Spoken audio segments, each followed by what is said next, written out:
राधे राधे कृष्ण कन्हैया गोपाल प्यारो मुरली बजैया।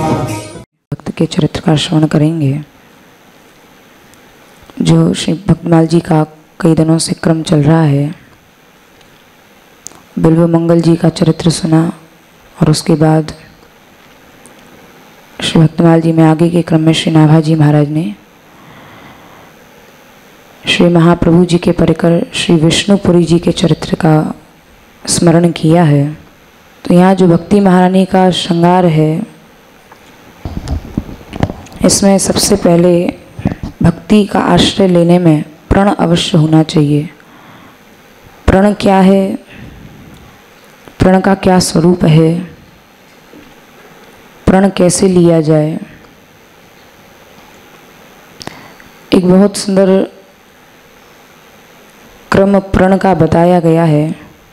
नवे निवसन पन सौधो ले लगाइए। लेकिन प्रण एक ऐसी चीज़ है, जब तक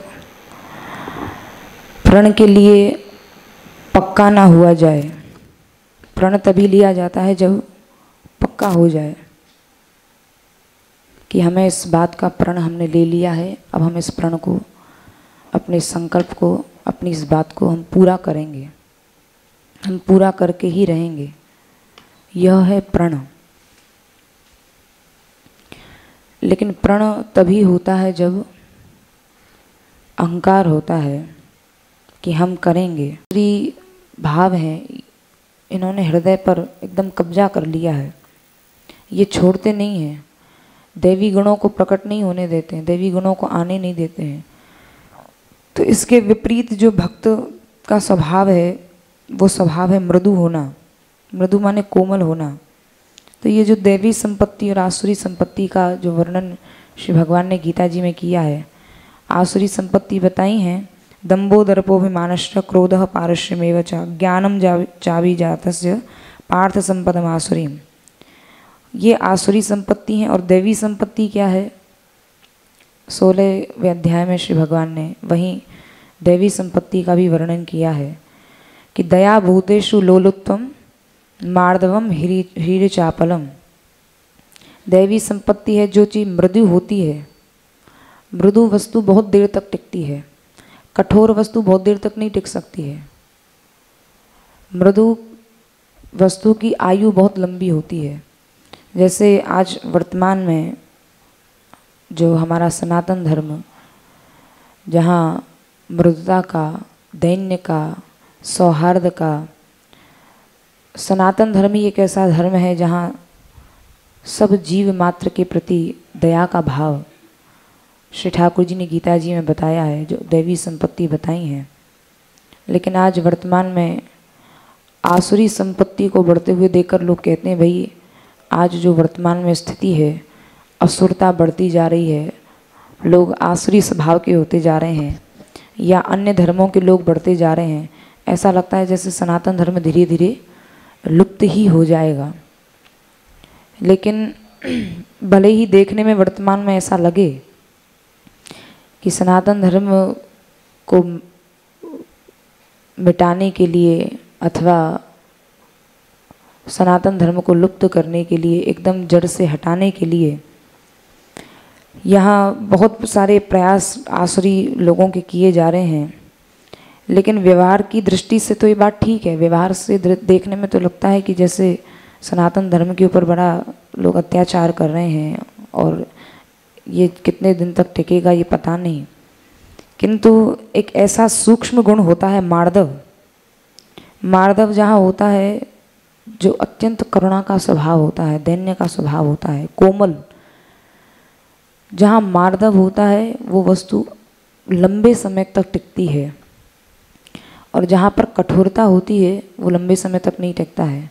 जैसे उदाहरण से समझें, मुख है, मुख में जिह्वा भी है और मुख में ही दांत भी है।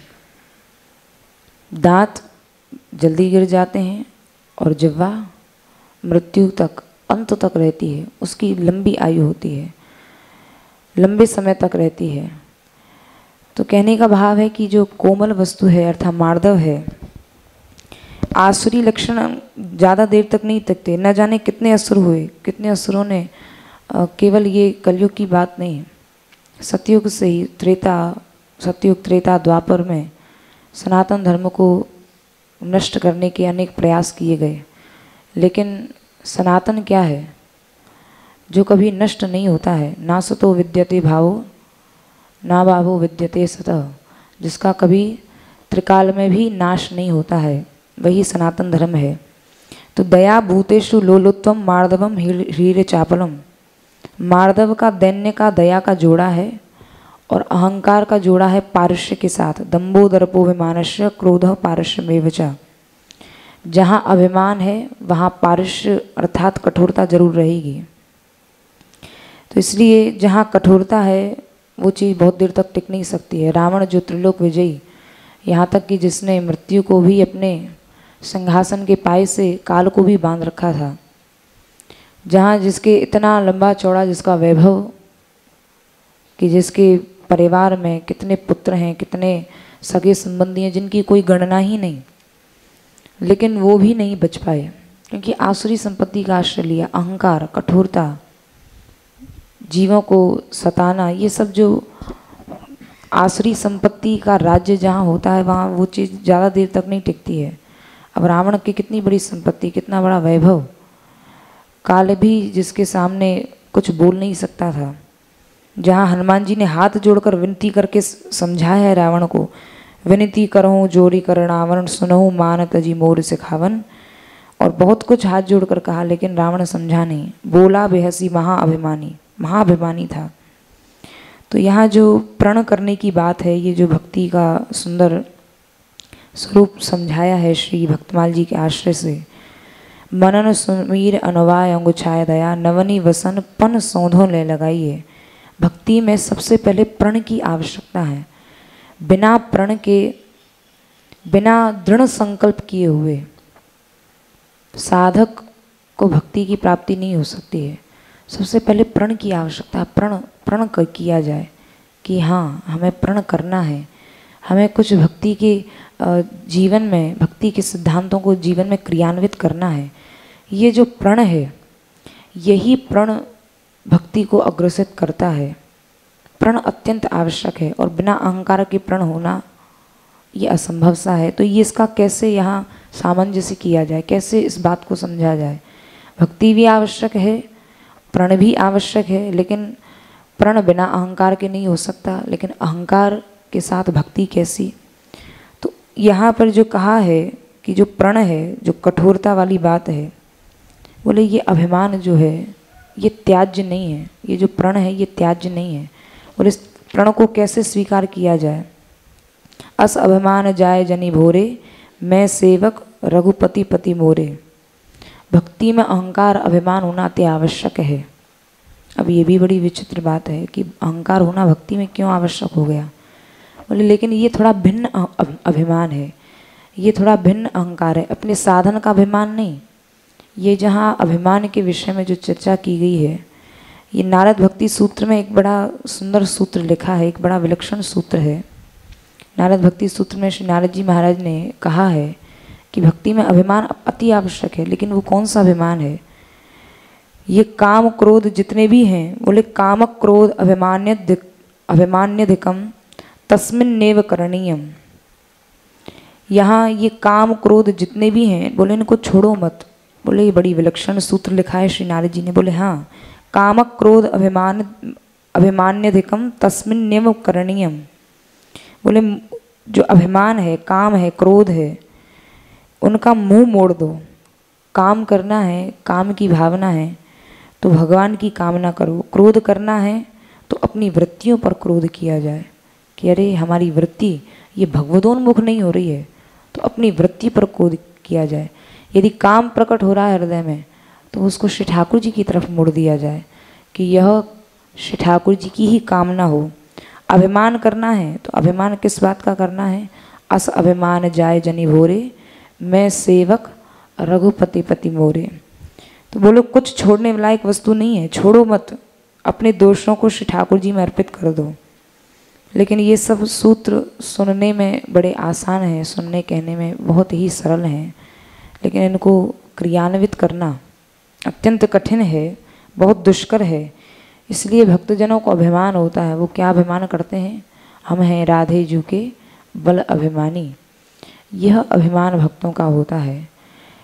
तो जो भक्ति में प्रण की आवश्यकता है वो दैवी संपत्ति से युक्त प्रण होना चाहिए, आसुरी संपत्ति नहीं। अब यहाँ अभिमान के बिना प्रण नहीं हो सकता, लेकिन वो अभिमान क्या हो? वह अभिमान यदि श्री ठाकुर जी से जुड़ जाए तो वह दैवी संपत्ति में परिवर्तित हो जाएगा, वह दैवी संपत्ति बन जाएगी, वो आसुरी संपत्ति नहीं है। तो ये जो अभिमान भक्तों में, वैष्णवों में देखा जाता है, लेकिन वो दैवी संपत्ति से युक्त ही अभिमान देखा जाता है। तो इस प्रकार प्रतिदिन हम लोग भक्ति के एक एक सुंदर सिद्धांतों की चर्चा करके और भक्तों के चरित्र का श्रवण करेंगे। आज श्री विष्णुपुरी जी का जो चरित्र श्री नाभा गोस्वामी जी ने वर्णन किया है, विष्णुपुरी जी जो श्री चैतन्य महाप्रभु के परिक्रमा से हुए हैं और आपका बड़ा विलक्षण चरित्र है। श्री नाभा गोस्वामी जी कहते हैं, श्री विष्णुपुरी जी के चरित्र का वर्णन करते हुए छप्पे में कह रहे हैं, कली जीव जंजाली कारणे विष्णुपुरी बड़ निधि संची, भगवत धर्म उतंग आन धर्म आन न देखा, पीतर पटतर विगत निकष ज्यों कुंदन रेखा, कृष्ण कृपा करी कहीं बेली फलती सत्संग दिखायो, कोटि ग्रंथ को अर्थ 13 विरचन में गायो, महासमुद्र भागोत ते भक्ति रतन राजी रची, कली जीव जंजाली कारणे विष्णुपुरी बड़ निधि संची। विष्णुपुरी जी ने कलयुग के प्रपंची जीवों के कल्याण के लिए बड़े भारी खजाने का, जो बड़ा भारी खजाना था उसको एकत्रित किया। अब ये खजाना क्या था, किस खजाने की चर्चा यहाँ श्री नाभाजी महाराज ने की है?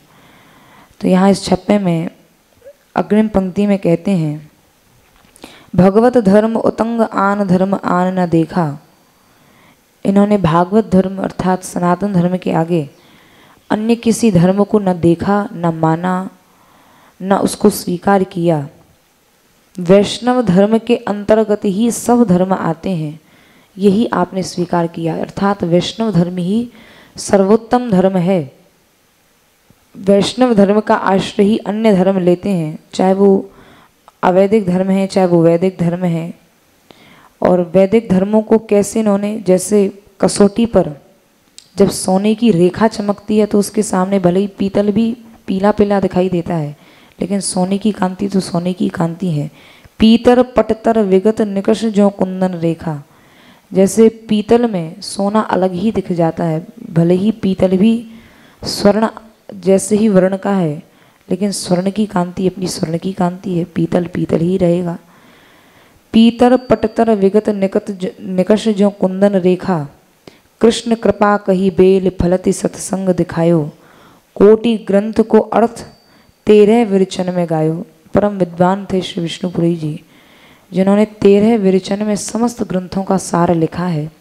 अब ये ग्रंथ का सार कैसे लिखा, आगे श्री प्रियादास जी महाराज श्री विष्णुपुरी जी के चरित्र का गान करते हुए एक छप्पे में ही आपने पूरे श्री विष्णुपुरी जी के चरित्र का गान किया है।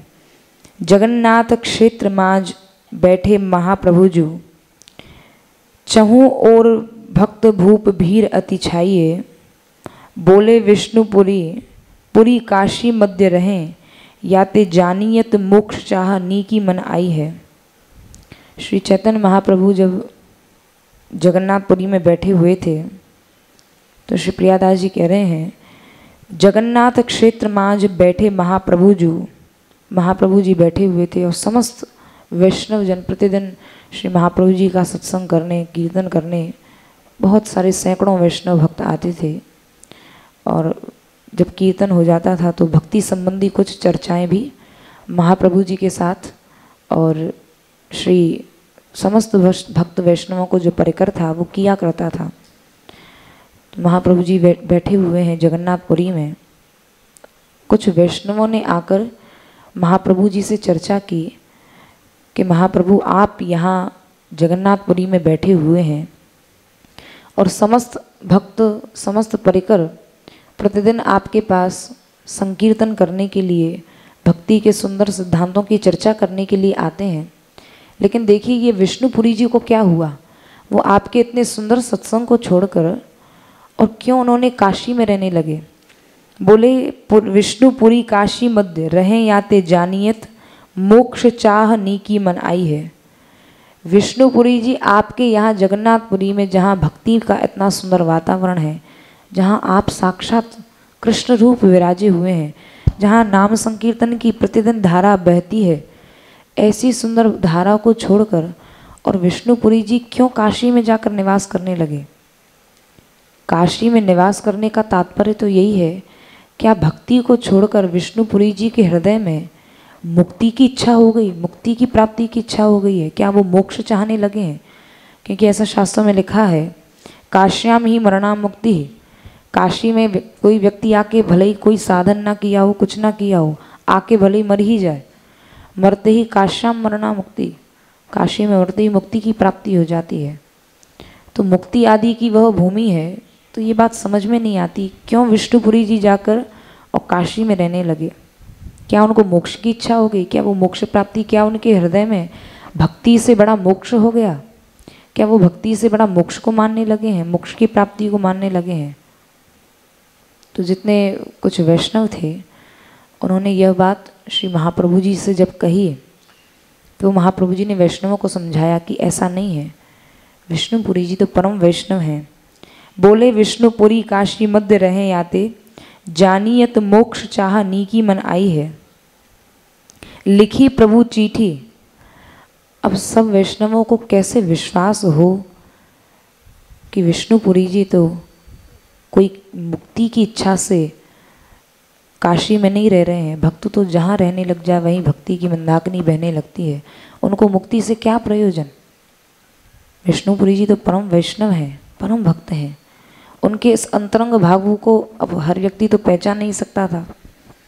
अब बाह्य रूप को देखकर ही सब वैष्णव इस बात को कह रहे थे, लेकिन इस बात का प्रमाण देने के लिए कि भक्ति की जैसी प्रधानता श्री विष्णुपुरी जी के हृदय में है, वैसा वो मुक्ति को भी नहीं चाहते हैं। अब कैसे इस बात का प्रमाण भक्तों को मिले, वैष्णवों को मिले, विश्वास हो। तो इसकी परीक्षा के लिए श्री महाप्रभु जी ने एक चिट्ठी लिखी विष्णुपुरी जी के लिए, और उस चिट्ठी में, उस पत्र में लिखी प्रभु चिट्ठी आप मणिगण माला एक दीजिए। और महाप्रभु जी ने उस पत्र में लिखा कि विष्णुपुरी जी आप बहुत दिन से काशी में निवास कर रहे हैं, हमारी इच्छा है कि आप एक सुंदर मणि की माला, एक रत्नों की माला मेरे पास भेजिए। मुझे रत्नों की माला बड़ी प्रिय लगती है। अब यह चिट्ठी और कुछ नहीं था, ये 2 ही पंक्ति उस चिट्ठी में लिखी हुई थी। मुझे मणि की माला बहुत प्रिय है, आप मुझे कोई मणि की माला भेजिए, कोई रत्नों की माला भेजिए। अब यह चिट्ठी गई है, श्री महाप्रभु जी की चिट्ठी गई है श्री विष्णुपुरी जी के पास, काशी में जो रह रहे थे। अब काशी में विष्णुपुरी जी ने देखा महाप्रभु जी की चिट्ठी आई है। महाप्रभु जी की चिट्ठी को देखकर प्रणाम किया है और खोलकर देखा कि लगता है मेरे लिए कुछ विशेष आज्ञा महाप्रभु जी की हुई है। चिट्ठी आई है महाप्रभु जी की, लेकर प्रणाम किया है। और प्रणाम करते ही अब विष्णुपुरी जी ने प्रथम तो उस वाक्य को पढ़कर, उस पंक्ति को पढ़कर असमंजस में पड़ गए कि महाप्रभु जी कह रहे हैं कि मुझे रत्नों की माला बड़ी प्रिय है, मुझे कोई मणि माणिक्य की रत्न की माला आप मुझे भेजिए। पहले तो असमंजस में पड़ गए कि महाप्रभु जी को, प्रभु को यह मणियों की माला कब से प्रिय लगने लगी। जहाँ महाप्रभु जी तो सन्यासी हैं, धातु का स्पर्श भी नहीं करते हैं, स्वर्ण दर्शन ही जिनकी दृष्टि में परम दोष है। जहाँ स्वर्ण आदि का दर्शन हो जाए तो वहाँ महाप्रभु जी एक दिन के भोजन ही छोड़ देते हैं, जिसको परम दोष माना है। जो ऐसी परम वैराग्यमयी रहनी से रहते हैं और अपने परिकर को भी श्री महाप्रभु जी अपरिग्रह की शिक्षा देते हैं कि भैया कुछ संग्रह मत करो। यहाँ तक कि ऐसी शिक्षा श्री महाप्रभु जी की, कठोर भक्ति की शिक्षा, कि जिसको देखकर लगेगा कि क्या ये भक्ति के आचरण हैं। जहाँ महाप्रभु जी अपने सेवकों को आधी हर्र भी अपने पोटली में नहीं बांधने देते हैं, क्योंकि महाप्रभु जी का प्रतिदिन का नियम था कि जब भोजन कर लेते थे तो भोजन के बाद 1 या आधा टुकड़ा हरितिकी का, हर्र का खाते थे। तो बहुत सेवक थे उन्होंने, अब महाप्रभु जी की तो ऐसी वैराग्य में ही रहनी कि वो अपने पास एक किनका भी नहीं रखते थे। तो कुछ सेवक लोग उनके इस नियम को जब उनको पता पड़ा तो अपनी छुपा के उस हर्र को बांध लेते थे कि महाप्रभु जी जब भोजन करेंगे तो उस हरितिकी को खाएंगे। तो यदि महाप्रभु जी को ये पता पड़ जाता था कि हमारे लिए किसी भक्त ने, किसी वैष्णव ने शाम संध्या के भोजन के बाद के लिए हरितिकी बांध रखी है अपने पल्ले में, तो उसको भी फिकवा देते थे। बोले इतना भी संग्रह ठीक नहीं है, इतना भी संग्रह किया तो कब पतन हो जाएगा पता नहीं। इसलिए भक्ति में अत्यंत सावधान होने की आवश्यकता है।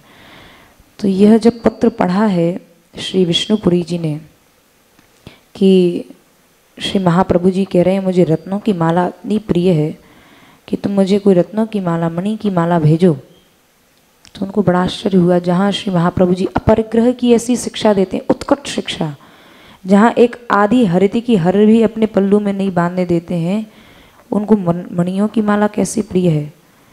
अपने परिकर को ऐसी अपरिग्रह की शिक्षा श्री महाप्रभु जी ने दी है।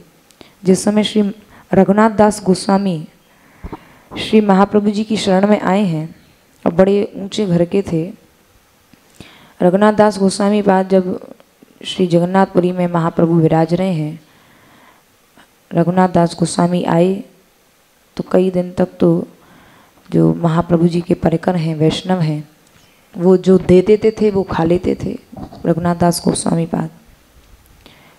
लेकिन कुछ दिन तक खाने के बाद रघुनाथ दास गोस्वामी जी को बड़ा संकोच हुआ कि मैं कब तक, क्या मैं भक्ति मार्ग में इसीलिए आया हूँ कि मैं किसी वैष्णव के भक्त के ऊपर बोझ बनूं, ये मुझे जब दें तब मैं खाऊं।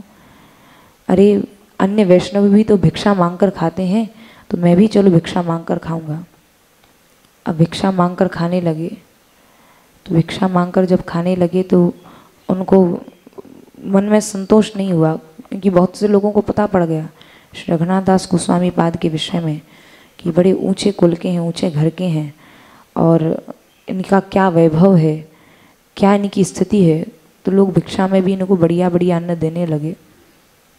तो श्री महाप्रभु जी ने एक दिन पूछा अपने सेवक से, गोविंद से, कि अरे गोविंद, रघु दिखाई नहीं पड़ता है, रघु भोजन क्या कहाँ करता है। तो वहाँ श्री गोविंद ने कहा कि भगवान रघु जो हैं वो वैष्णवों से कुछ ना लेकर भिक्षा वृत्ति से रहते हैं, भिक्षा मांगकर खाते हैं। बोले अच्छा, ये मेरा रघु है। और वहाँ श्री रघुनाथ दास गोस्वामी पाद ने थोड़े दिन भिक्षा भी बंद कर दी। बोले भिक्षा में भी लोग अच्छा अच्छा अन्न देते हैं। तो जहाँ श्री जगन्नाथ भगवान के द्वार पर जब श्री भगवान को भोग लगता है तो भोग के बाद जो अन्न बच जाता था तो उसको भिखारियों को बांट देते थे। तो वहाँ श्री रघुनाथ दास गोस्वामी पाद भिखारियों जैसा ही स्वरूप बना के और वहाँ पर जो भी मिल जाता था बिना मांगे वह खा लिया करते थे। तो वहाँ पर कुछ दिन तक तो यह प्रक्रिया चलती रही रघुनाथ दास गोस्वामी पाद की।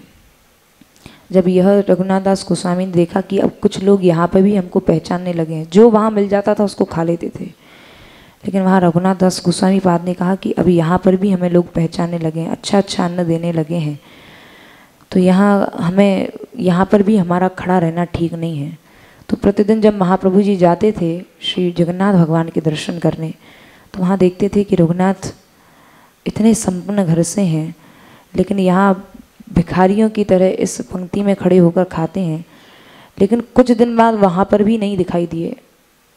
तो वहाँ श्री महाप्रभु जी ने गोविंद से कहा कि गोविंद, अब तो रघु वहाँ पर भी खड़े हुए दिखाई नहीं देते हैं, अब रघु जाकर कहाँ खाते हैं। और तब वहाँ पर उस सेवक ने कहा कि अब रघुनाथ दास गोस्वामी जी ने वहाँ पर सिंह द्वार पर खड़े होकर, श्री भगवान के सिंह द्वार पर खड़े होकर भी वहाँ भिक्षा लेना, वहाँ पर खड़े होकर भी वहाँ बंद कर दिया है। अब तो वो जाकर जो भी अन्न, जैसे जब श्री भगवान की रसोई धुलती थी तो उस रसोई के धुलने के बाद जो भी नाली में जो भिक्षा आदि, जो नाली में जो प्रसाद के कण बहते थे, उन सड़े गले कणों को वहाँ से बीन के, उनको धो के और उनको खा के भजन करते थे। तो वहाँ श्री यह सुनते ही, क्योंकि सब वैष्णवों को इस शिक्षा दी वहाँ महाप्रभु जी ने कि देखो ये भक्त का लक्षण है, सिंह द्वारे भिक्षावृत्ति वैश्यार आचरण। मैं रघु के इस आचरण से बड़ा प्रसन्न हुआ। अगर सिंह द्वार पर खड़े होकर रघु जो भिक्षा मांगते थे, या जो उनके हृदय में ये रहता था कि जो आएगा मुझे दे जाएगा, ये भी एक वैश्या का आचरण है। आशा रहती है, जैसे वैश्या को आशा रहती है मुझे कोई भोग सुख देकर जाए, उसी इच्छा में वो पूरी रात्रि बिता देती है। और वहाँ रघुनाथ दास गोस्वामी पाद का उदाहरण देते हुए श्री चैतन्य महाप्रभु के नेत्रों से अश्रु बहने लगे कि ये मेरा रघु है। वहाँ मेरा कहकर श्री रघुनाथ दास गोस्वामी को मेरा कहकर संबोधित किया। और जब रघुनाथ दास गोस्वामी पाद के विषय में यह पता पड़ा कि अब उन्होंने वहाँ पर सिंह द्वार पर भी खड़े होकर मांगना छोड़ दिया है, और नाली में से जो कुछ अन्न के सड़े गले दाने हैं उनको एक दोने में भर लाते थे, और उन्हीं को खाकर, जो बड़ी मुश्किल से गट के जाते थे, उन्हीं को खाकर और रघुनाथ दास गोस्वामी पाद भजन करते थे। जब एक दिन पता पड़ा श्री महाप्रभु जी को कि रघुनाथ एकांत में जाकर, भक्तों के वैष्णवों के मध्य में बैठकर नहीं खाते हैं, एकांत में जाकर और उस प्रसादी को, उन सड़े गले अन्न के दानों को, महाप्रसाद के दानों को पा लेते हैं, तो वहीं उसी समय श्री महाप्रभु गए हैं। और महाप्रभु ने जाकर वहाँ देखा कि बड़े आनंद से श्री रघुनाथ दास गोस्वामी पाद उसको, उन सड़े गले अन्नों को खा रहे हैं। और महाप्रभु जी ने पीछे से जाकर चुपके से और एक ऐसा झपट्टा मारा उसमें से जो दोना था जिसमें अन्न के सड़े गले दाने थे, और उनको लेकर जैसे ही खाया तो रघुनाथ दास गोस्वामी पाद बड़ी जोर से चिल्लाए कि प्रभु ये आपके लायक, आपके खाने योग्य ये अन्न नहीं है, ये दाने नहीं हैं, आप ऐसा मत करिए, आप तो सुस्वादु भोजन ही करिए, ये तो हमारे खाने योग्य हैं। तो वहाँ श्री महाप्रभु जी ने कहा, रघु तुम यह खा सकते हो, तुम इस अन्न के दाने को खाकर भजन कर सकते हो, क्या ये हम नहीं खा सकते? ये तुम्हारे खाने योग्य नहीं, ये हमारे खाने योग्य हैं। और श्री रघुनाथ दास गोस्वामी पाद को हृदय से श्री महाप्रभु जी ने लगा लिया। और इस प्रकार 16 वर्ष तक इसी वृत्ति से श्री रघुनाथ दास गोस्वामी पाद ने इसी पद्धति से, इसी भजन क्रिया से और 16 वर्ष तक भजन किया है पुरी में रहकर। तो ऐसा अपरिग्रह का, जिनका एक बार भी यह नहीं कहा रघुनाथ दास गोस्वामी को कि तुम क्यों भिक्षा मांगते हो, क्यों नहीं बैठ के खाते हो, या तुमने क्यों सिंह द्वार पर भिक्षा की वृत्ति को छोड़ दिया, और उसकी भूरी भूरी प्रशंसा की। बोले जैसा मेरा रघु भजन की पद्धति को उसने अपनाया है वैसा और कोई नहीं कर सकता। उत्कट वैराग्य की पद्धति, उत्कट वैराग्य। तो ऐसे श्री रघुनाथ दास गोस्वामी, जिन महाप्रभु जी के परिकर में रहने वाले की प्रत्येक वैष्णव की ऐसी श्री रूप सनातन गोस्वामी पाद की, जीव गोस्वामी जी की रहनी को देखें, भजन की पद्धति को देखें, कैसा उत्कट वैराग्य। तो विष्णुपुरी जी ने जब यह पत्र देखा महाप्रभु जी का, कि जहाँ महाप्रभु जी ने लिखा आप मुझे कोई रत्नों की, मणियों की माला भेजिए, मुझे बड़ी प्रिय है, तो उनको बड़ा आश्चर्य हुआ कि जहाँ महाप्रभु जी अपरिग्रह की शिक्षा देते हैं, यहाँ मणियों की माला के लिए यहाँ क्या कह रहे हैं, समझ में नहीं आ रहा, असमंजस में पड़ गए। तो वहाँ नेत्र बंद किए और वहाँ पर यह जानी लई बात निधि भागवत रत्न दाम दई पठे आदि मुक्ति खोदी के बहाइए। तो श्री प्रभु का क्या अभिप्राय है, विष्णुपुरी जी ने मन में जब स्मरण किया है तो समझ गए, राम भक्ति चट्टामणि सुंदर। और फिर श्री विष्णुपुरी जी ने बोले ये किसी मणियों की माला की बात, साधारण लौकिक मणियों की माला की बात नहीं यहाँ महाप्रभु जी कर रहे हैं, यहाँ तो दिव्य मणियों की माला की बात श्री महाप्रभु जी ने की है।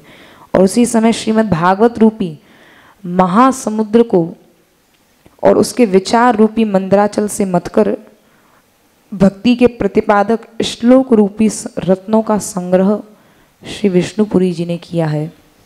और उन संग्रहित रत्नों को श्री विष्णुपुरी जी ने 13 विरचन अर्थात 13 अध्यायों में श्री भागवत जी के जो श्लोक हैं उनको 13 अध्यायों में संकलन करके लिखा है।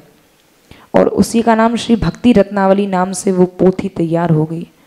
बोले इस ग्रंथ की, क्योंकि श्री महाप्रभु जी को श्री भागवत जी से बड़ा प्रेम था और उनके श्लोकों से बड़ा प्रेम। नित्य निरंतर श्री भागवत जी के श्लोकों का पठन पाठन वैष्णवों के द्वारा आसपास महाप्रभु जी के चलता ही रहता था। तो भक्ति के प्रतिपादक श्लोक रूपी रत्नों का संग्रह करके 13 अध्याय वाली भक्त रत्नावली नाम की पोथी तैयार की और एक वैष्णव के हाथ बड़े आदर के साथ महाप्रभु जी के लिए पुरी में वह पोथी श्री विष्णुपुरी जी ने भिजवा दी है। और वहाँ पर श्री भक्ति रत्नावली जी में प्रथम विरचन में अर्थात प्रथम अध्याय में भक्ति की महिमा का वर्णन किया है श्री विष्णुपुरी जी ने। द्वितीय अध्याय में द्वितीय विरचन में सत्संग की महिमा, तृतीय में नवधा भक्ति की महिमा, चतुर्थ विरचन में श्री श्रवण भक्ति की महिमा का वर्णन किया है। पंचम में कीर्तन भक्ति का, षष्ठम अध्याय में स्मरण भक्ति का वर्णन कर रहे हैं और सप्तम में पाद सेवन, आठवें विरचन में अर्चन भक्ति, नवम में वंदन भक्ति, दशम विरचन में दास्य भक्ति, एकादश में सख्य भक्ति और द्वादश में आत्मनिवेदन की भक्ति का वर्णन किया है। और जो अंतिम विरचन है त्रयोदश विरचन में भगवत शरणागति का वर्णन किया है श्री विष्णुपुरी जी ने। जब यह भक्ति रत्नावली सुंदर ग्रंथ श्री महाप्रभु जी के पास पहुंचा है तो महाप्रभु जी ने वहाँ समस्त वैष्णव भक्त समूह को दिखाया कि आप जो कहते थे कि कहीं ऐसा तो नहीं विष्णुपुरी जी के हृदय में मुक्ति के प्रति कोई महत्व बुद्धि जाग गई हो, उनको मोक्ष की इच्छा की भावना जागृत हो गई हो। जब यह ग्रंथ समस्त वैष्णवों ने देखा तो सबको विश्वास हो गया कि भले ही श्री विष्णुपुरी जी काशी में रह रहे हैं लेकिन भक्ति की गंगा, भक्ति की अविचल धारा कैसी उनके हृदय में प्रवाहित हो रही है, यह इस ग्रंथ के माध्यम से समस्त वैष्णवों ने देखा है। और इतना प्रिय ग्रंथ यह श्री महाप्रभु जी को था भक्ति रत्नावली ग्रंथ, जहाँ 13 अध्याय में भक्ति के एक एक अंग, भक्ति के एक एक सुंदर सिद्धांतों की चर्चा बहुत गूढ़तम तरीके से श्री विष्णुपुरी जी ने की है और उसको अपने हृदय से श्री महाप्रभु जी ने लगाया है। तो यहाँ पर श्री विष्णुपुरी जी का जो चरित्र है इसके माध्यम से श्री महाप्रभु जी ने दिखाया कि विष्णुपुरी जी परम वैष्णव भक्त हुए हैं। जगन्नाथ क्षेत्र माज बैठे महाप्रभु जू, वहीं चहु और भक्त भूप भीर अति छाइए। समस्त जगन्नाथपुरी में जितने वैष्णव थे सबको यह बताया है। इसलिए श्री नाभाजी महाराज आपके चरित्र का वर्णन करते कहते हैं, कली जीव जंजाली कारणे विष्णुपुरी बड़ निधि संजी, भगवत धर्म उतंग आन धर्म आन न देखा। विष्णुपुरी जी ने कलयुग के प्रपंची जीवों के कल्याण के लिए बड़े भारी खजाने को इकट्ठा किया। वो यही खजाना था जो श्री विष्णुपुरी जी ने यहाँ सुंदर जो ये श्लोक जिसमें रचित किए थे भक्ति रत्नावली ग्रंथ, ये कलयुग के जीवों के लिए एक खजाना है। कलयुग का जीव इस ग्रंथ का जो आश्रय लेगा उसके जीवन में भक्ति की स्थापना कैसे नहीं होगी। उनके लिए खजाने के रूप में भक्ति रत्नावली ग्रंथ को श्री विष्णुपुरी जी ने प्रकट किया है, रचा है, जो महाप्रभु जी की कृपा से जिसकी रचना की है। कृष्ण कृपा कही बेल फलित सत्संग दिखायो, कोटि ग्रंथ को अर्थ, समस्त ग्रंथों का कोटि कोटि ग्रंथों का अर्थ इस ग्रंथ में श्री विष्णुपुरी जी ने लिखा है। समुद्र महासमुद्र भागवत ते भक्ति रत्न राची रची, कली जीव जंजाली कारणे विष्णुपुरी बड़ निधि संची। ये बहुत बड़ी निधि का संचय इस ग्रंथ के माध्यम से श्री विष्णुपुरी जी ने किया है। जो महाप्रभु जी के परिक्रम से श्री विष्णुपुरी जी परम वैष्णव हुए, काशी में रहे लेकिन काशी में रहकर भी मुक्ति नहीं, भक्ति को ही श्रेष्ठ माना। और क्या भक्ति की श्रेष्ठता है उन्होंने आपने इस ग्रंथ के माध्यम से प्रकट की है। जय श्री राधे। जय श्री राधे। अभी आपने श्री जी से भक्ति के श्रृंगार के विषय में सुना और श्री जी के स्वरूप को वर्णन सुधारिधि में गात्रे कोटि तड़े छवि करोड़ों विद्युत दामिनी एक साथ प्रकट हो जाए, ऐसे श्री जी का रूप है।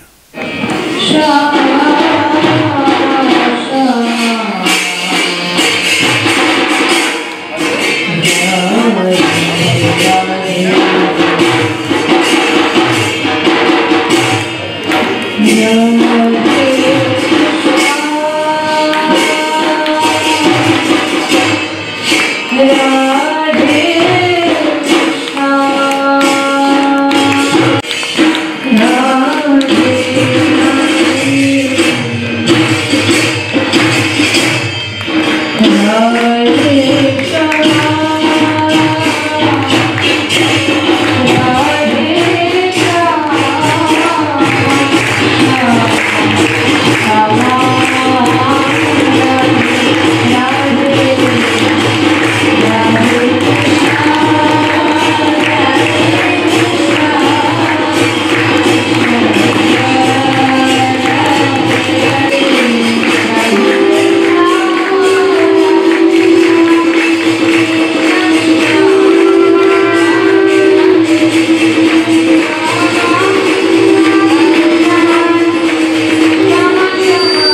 ये